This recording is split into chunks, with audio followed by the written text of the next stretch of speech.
Oke, Assalamualaikum warahmatullahi wabarakatuh. Di sini saya akan menjelaskan tentang tutorial cara menghitung validitas butir soal pilihan ganda instrumen hasil belajar. Oke, mengapa sebelum kita mengaplikasikan soal hasil belajar yang kita buat sebelum harus kita validitas terlebih dahulu, kan? Agar butir soal yang kita buat itu dianggap mampu mengukur apa yang hendak kita ukur, atau bisa dikatakan valid gitu. Itu alasannya itu. Nah, syarat untuk melakukan validitas ini apa saja sih sebelumnya gitu, sebelum kita bisa melakukan penghitungan validitas secara statistik. Yang pertama yang wajib itu adalah lakukan uji coba butir soal hasil belajarnya dulu gitu. Jadi setelah misalnya kita membuat soal pilihan ganda sebanyak 10 soal. Di contoh, saya membuat hasil uji coba soal berjumlah 10. Jadi instrumen hasil belajar berjumlah 10 butir soal, 10 soal pilihan ganda, diuji cobakan ke 10 orang siswa. Nah, setelah kita uji cobakan, gitu, hasilnya itu kita masukkan ke dalam tabel tabulasi hasil belajar. Nah, ini bentuknya. Tabel tabulasi hasil belajar. Apa saja sih dalam tabel ini merepresentasikan apa saja? Gitu. Oke, yang ini adalah butir soal. Jumlah butir soalnya. Jadi 10 soal. Ini adalah siswa yang ikut dalam uji coba instrumen hasil belajar tersebut. 10 orang gitu. Terus tabel ini apa? Merepresentasikan. Ini adalah merepresentasikan hasil uji cobanya gitu. Misalnya, siswa bernama Dodo. Di soal nomor 1, dia menjawab benar. Diisi 1. 1 ini merepresentasikan dia menjawab benar soal nomor 1. Terus soal nomor 2 Dodo menjawab salah. Dikasih nilai 0. Soal nomor 3 Dodo menjawab salah. 0. Soal nomor 4 jawabnya benar. Nomor 5 dia salah, nomor 6 dia benar, nomor 7 dia salah, nomor 8 benar, 9 salah, 10 salah. Jadi Dodo pada saat mengerjakan soal yang dibuat oleh guru gitu, pada saat uji coba gitu, dari 10 soal itu dia menjawab yang benar adalah soal nomor 1, nomor 4, nomor 6, dan nomor 8. Jadi 1 merepresentasikan soal yang benar, dia jawab benar.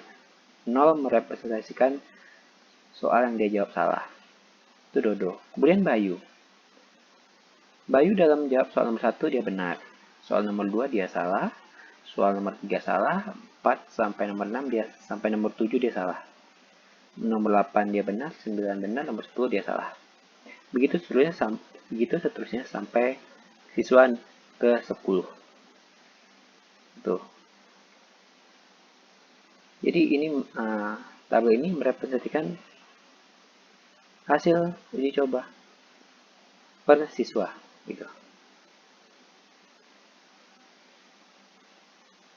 Nah, ini apa gitu? Tabel X ini yang diberi warna kuning ini.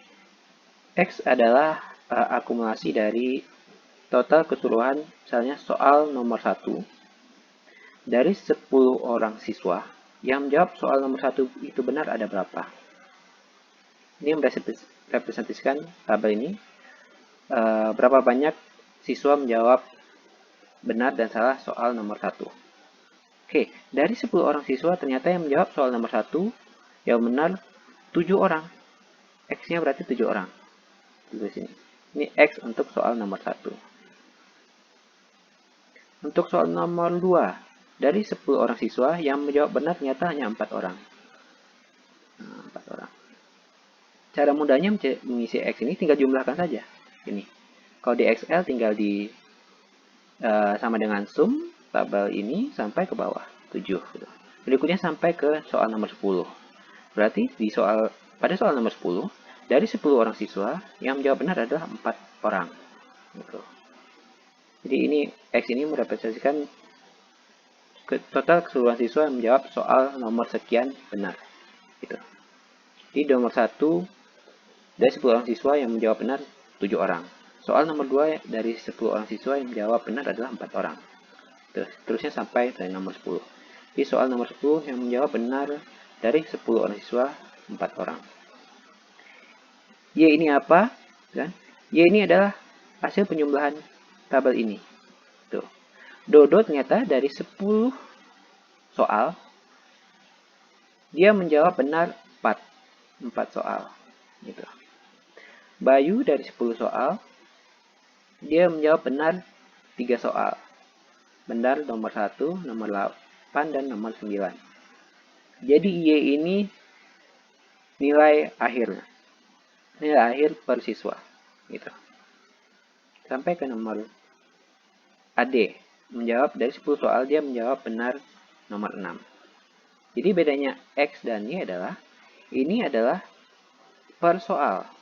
Gitu. Hasil menjawab benar per soal. Jadi dari 10 orang siswa, yang menjawab soal nomor 1, yang benar menjawab soal nomor 1 adalah 7 orang. Kalau Y ini adalah Dodo menjawab keseluruhan soal, dia benar 4. Dari 10 soal yang diujikan, Dodo menjawab benar 4 soal. Itu bedanya. Gitu. Kalau ini per soal, satu-satu soal, keseluruhan siswa. Kalau ini nilai akhir dari siswa satu-satu. Gitu. Kemudian dijumlahkan total keseluruhan ini menjadi sigma Y 46. Jadi ini sampai ini dijumlahkan hasilnya 46. Ini ada hasil dari sigma Y. Terus XY ini apa? XY ini merepresentasikan tabel X dikali dengan tabel Y. Berarti adalah tabel X ini untuk ini nanti per soal gitu.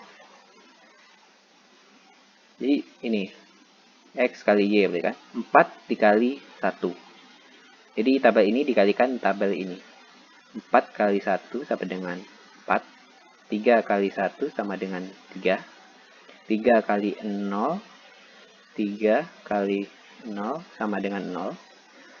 4 kali 1, 4. Begitu seterusnya sampai 6 kali 1 sama dengan 6. Sigma X adalah penjumlahan dari sebuah total keseluruhan ini. Oke. Terus Y kuadratnya apa? Ya? Ini Y kali Y. 4 kali 4, 16. 3 kali 3, 9. 3 kali 3, 9. 4 kali 4, 16. Begitu seterusnya sampai terakhir. Sigma X berarti penjumlahan keseluruhan ini. Nah, itu dalam tabel tabulasi apa saja yang harus kita cari nilainya. Sebelum nanti kita menghitung validitas instrumen soal satu-satu gitu, dari soal nomor 1 sampai soal nomor 10. Itu satu-satu kita hitung nanti gitu. Nah, ini tadi yang harus kita cari. N ini adalah jumlah siswa yang ikut uji coba. N berarti nilainya 10. Nah, ini. N apa? N adalah siswa yang ikut uji coba. 10 orang siswa. Sigma X untuk soal nomor 1. Ini sigma X soal nomor 1. Nah, nanti untuk misalnya kita menghitung soal nomor 2. Sigma X-nya akan berbeda. X-nya 4. Sigma X untuk soal nomor 4. Kan? Soal nomor 2. Nah, nanti ini 4. Nah, itu. Dia akan berbeda. Gitu. Ini untuk soal nomor 1 saja. Gitu. Sigma Y-nya ini 46. Sigma XY 35. Untuk soal nomor 1. Nomor 1. Mengapa? Kan? Karena tadi sigma X ini adalah hasil kali ini dengan X-nya soal nomor 1. 4 kali 1 sama dengan 1. 3 kali 1 sama dengan 3. 3 kali 0 sama dengan 0. Gitu. Jadi tabel Y dikalikan tabel X soal nomor 1. Nanti untuk misalnya sigma Y soal nomor sigma X Y soal nomor 2, maka yang ini dikalikan yang ini. Jadi hasilnya akan berbeda gitu. Sigma Y 242. Nah. Jadi ini untuk soal nomor 1. Kan? Jadi validitas itu kalau kita hitung manual, kita harus hitung satu-satu. Misalnya 10 ada 10 soal. Berarti kita hitung satu-satu, 1 sampai 10 soal. Gitu. Kalau ada 50 soal, ya kita hitung satu-satu. Soal nomor 1 dihitung valid, soal nomor 2 dihitung tidak valid. Begitu seterusnya sampai 50 soal. Itu sulitnya kita yang menghitung manual. Nanti akan saya berikan contoh menghitung otomatis dengan menggunakan Excel. Oke. Kemudian kita pelajari rumus menghitung validitas. Yang saya gunakan adalah rumus point biserial correlation. Rumusnya ini, MI kurang MT dibagi SD, SD ini standar deviasi, dikali akar P dibagi Q. Nah, sebelum kita menggunakan rumus ini, harus dicari dulu dong. MI ini nilainya berapa, MT ini nilainya berapa, SD atau standar deviasi ini nilainya berapa, P ini nilainya berapa, Q ini nilainya berapa. Nah, mencari ini akan kita gunakan nilai ini tadi. Gitu. Nah, ini rumus mencari MI, mencari MT, mencari P, mencari Q. Dan ini rumus mencari standar deviasi. Oke, mencari MI. Ini untuk soal nomor 1 ya. Sigma X-nya berapa? 35. Sigma X-nya 7. 35 dibagi 7, 5. MT, sigma Y. Sigma Y 46. Dibagi N. N tadi apa? N adalah jumlah siswa yang ikut uji coba instrumen. 10 orang siswa. Ini. 10 orang siswa. 46 dibagi 10, 4,6. Berarti dapat MI-nya nilainya adalah 5. NP-nya nilainya adalah 46. Terus P adalah sigma X dibagi N. Sigma X soal nomor 1 berapa? 7. 7. Berarti 7 dibagi 10. N-nya 10. 0,7. Terus kini apa? 1 dikurang hasil dari P. P-nya 0,7. Berarti 1 dikurang 0,7. 0,3. Berarti sudah didapat nih. MI, MT, P, dan Q nilainya sudah didapat. Tinggal standar deviasi. Nah, ini rumus standar deviasi. Sigma Y kuadrat. Berapa tadi nilai sigma Y kuadrat? 242. 242. Terus dikurangi sigma Y kuadrat. Sigma Y-nya berapa? 46. 46. 46. Dikuadratkan. Dibagi N. N-nya tadi 10. Terus dibagi juga 10. 10 ini. Jadi hasilnya adalah 1,74. Ini standar deviasi. Nah, standar deviasi ini hasilnya sama. Maksudnya ini hanya kita cari satu kali. Jadi kalau misalnya nanti untuk menghitung soal nomor kedua, gitu kan, standar deviasinya tetap sama. Jadi tidak berubah. Gitu. Nah, sudah didapat nih MI, MT, P, Q, dan standar deviasi. Nilainya sudah dapat semua. Tinggal kita masukkan ke rumus tadi point biserial. MI hasilnya 5. MT hasilnya 4,6. Standar deviasi hasilnya 1,74. Terus P 0,7. Q 0,3. Hasilnya adalah 0,348. Nah, ini adalah nilai R hitung namanya. Dari R hitung untuk soal nomor 1. Nah, R hitung ini nanti akan kita bandingkan dengan ada di statistik namanya tabel korelasi produk momen.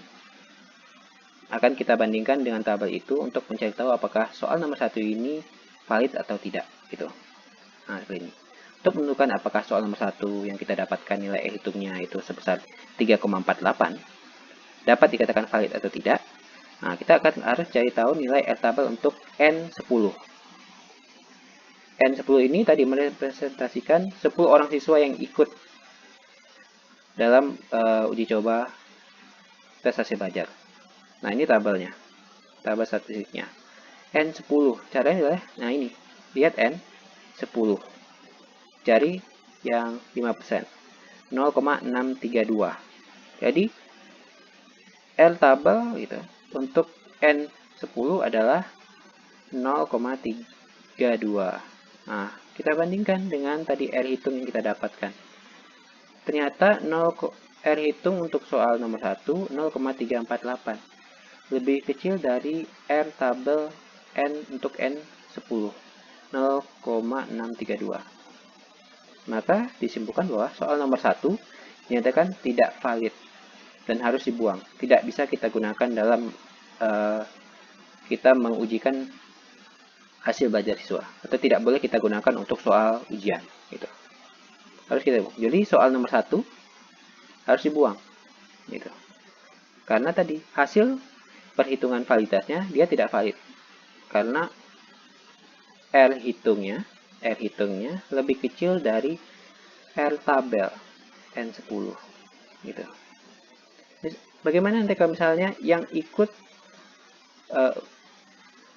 uji coba hasil belajar adalah 30 orang siswa. Kita cari N dari 30 berapa? Ini 0,361. Itu kalau yang ikut siswanya 30 orang.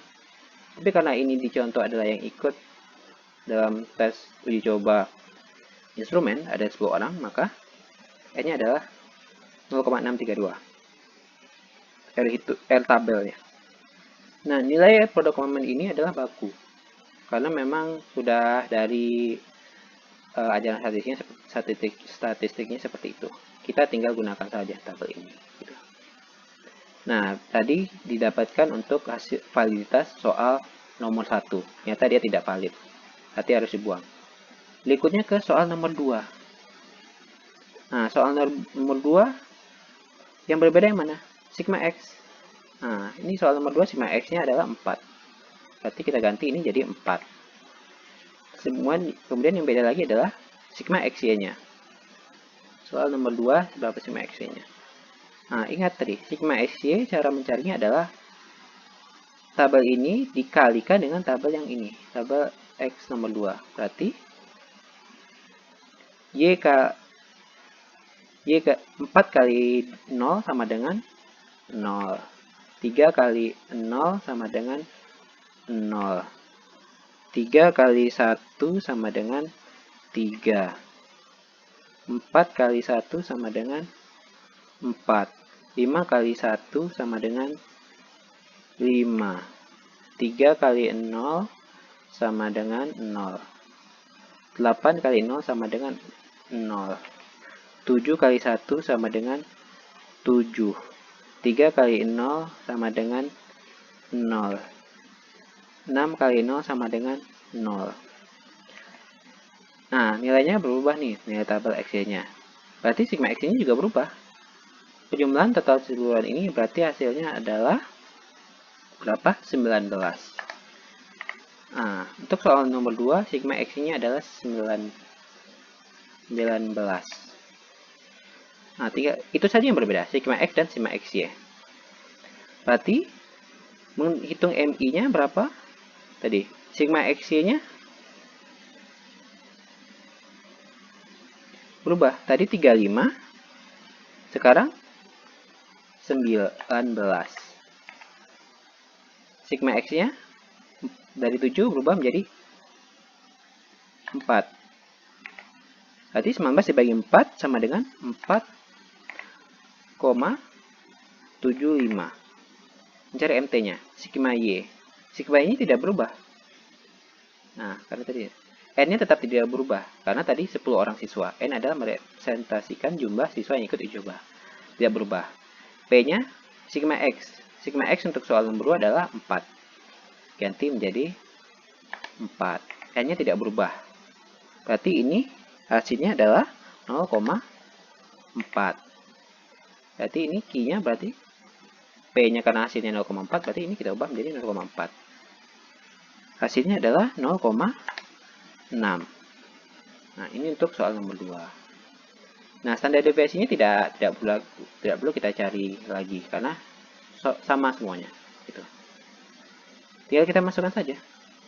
MI 4,75. 4,75 dikurangi MT karena hasil MT-nya sama 4,6.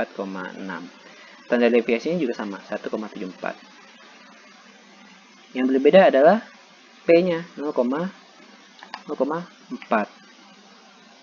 Q-nya 0,5.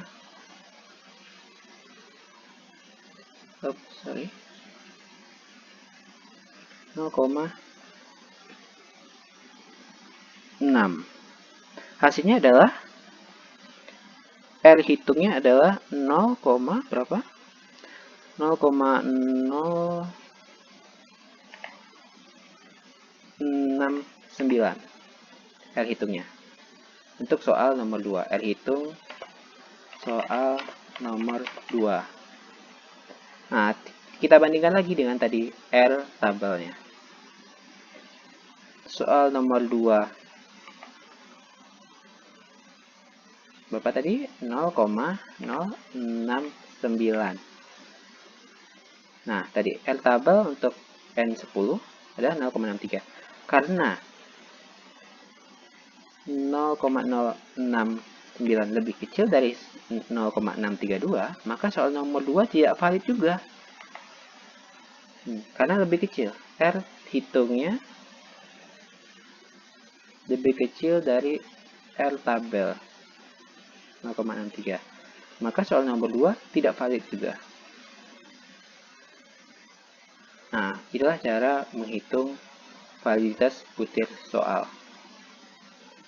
Ini ada 10 soal nih. Berarti kalau misalnya kita menghitung manual, maka kita hitung satu-satu sampai soal nomor 10. Tuh. Oke, kalau untuk menghitung manual 10 soal mungkin agak mudah. Bagaimana kalau kita mengujikan 50 soal? Kita ujikan gitu ke 35 siswa. Akan sangat sulit, akan sangat ribet sekali gitu kita menghitung manual 50 butir soal. Makanya kita gunakan aplikasi gitu. Contohnya kita bisa menggunakan aplikasi SPSS dan juga Microsoft Excel. Gitu. Nah, akan saya berikan contohnya bagaimana bentuk dari penghitungan validitas hasil belajar dengan menggunakan Excel. Oke, ini contoh menghitung validitas butir soal dengan menggunakan Excel, aplikasi Excel gitu. Dengan menggunakan rumus, kita tidak perlu menghitung manual gitu. Langsung hasilnya bisa diketahui. Ini R hitung untuk soal nomor 1. Berapa tadi kalau kita hitung manual hasilnya? 0,348. Nah, kalau dengan menggunakan rumus Excel, ini rumusnya, hasilnya adalah 0,350. Tidak terlalu jauh berbeda. Hanya dengan Excel dibulatkan gitu.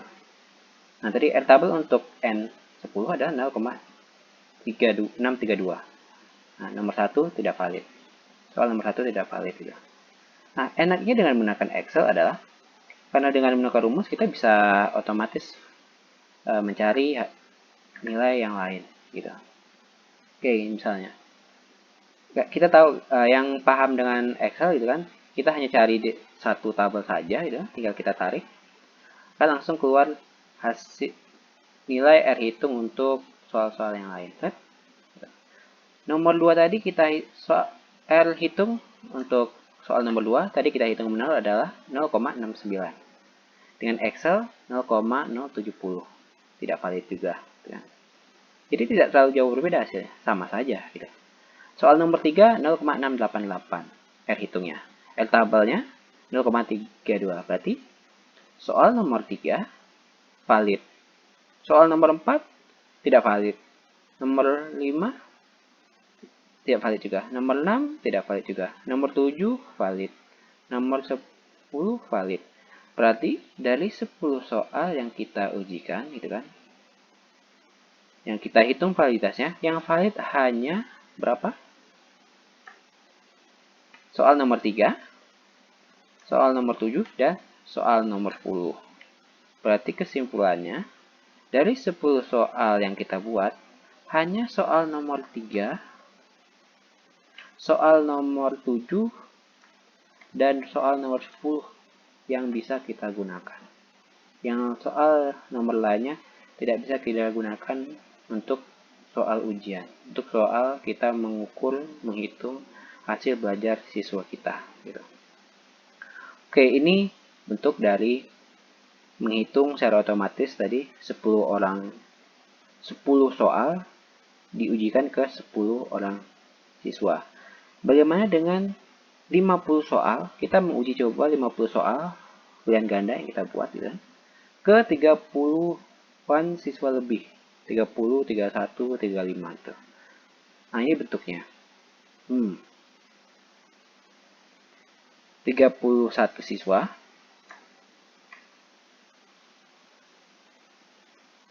31 siswa. Ada 50 butir soal gitu. Yang ribet hanya ya mengisi tabulasi tadi. Soal A siapa tadi kita anggap ini namanya Bayu kan. Nomor 1 benar. Dia menjawab soal nomor 1 benar. Soal nomor 2 salah gitu kan. Sampai seterusnya soal nomor 50. Nah, untuk tabulasi mengisi data tabulasi ini tetap kita harus manual gitu. Tidak mungkin otomatis gitu. Nah, menghitungnya bisa teman otomatis tadi. R hitung. R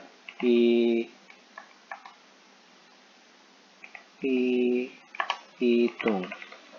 Ya. R hitung untuk soal nomor 1. Nah, itu 0,332. Gitu kan? R tabel untuk N31.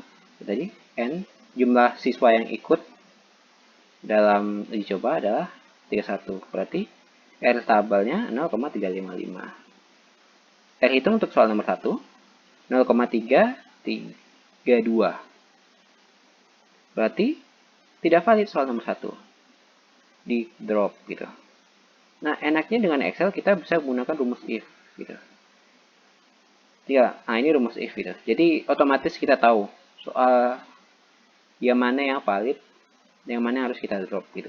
Berdasarkan hasil dari R hitung. Ini rumusnya begini. Tinggal kita tarik aja.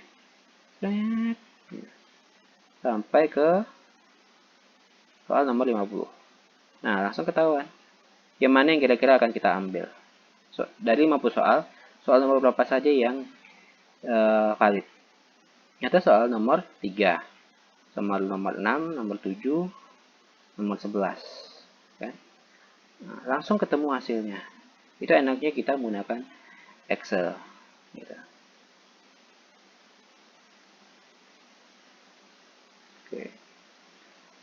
Oke, mungkin demikian tutorial dari saya bagaimana cara menghitung validitas dan instrumen soal hasil belajar secara manual.